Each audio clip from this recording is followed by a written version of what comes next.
2-3 વખત મને કીધું કે નંબર લેવાની વાત કરવાની, પણ મેં ના પાડી. પછી એક દિવસ કોઈ ઘરે નહોતું ને આયા અને મને કીધું કે તાર શું કરવાનું ને કે આ ફોટા મને નાતી હતી એના ફોટા બતાવ્યા ને કે હું આ વાયરલ કરી નાખીશ, તું મને આ નહીં પાડે. તો પછી 1 મહિના સુધી તો મને એમણે કશું કીધું ના. પછી SM ઠાકોરે મને કીધું કે આ ફોટા કે શું કરવાનું ને વાયરલ કરી નાખું. તો પછી મેં આ પાડીને એમણે 6 થી 7 વખત મારી સાથે સર્વે સંબંધ બાંધેલો અને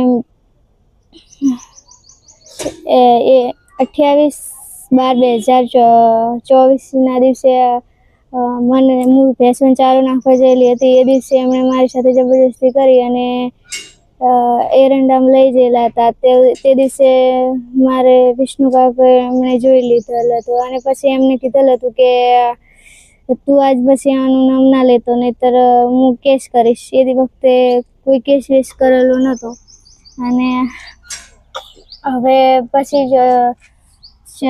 તો કોઈ એમણે નામ ના લીધું ને પછી મારે હગાઈ થઈ એટલે એમને મારા ઘરવાળાને ફોટા મૂકેલા એટલે મેં કેસ કર્યો. Bhabhar police station.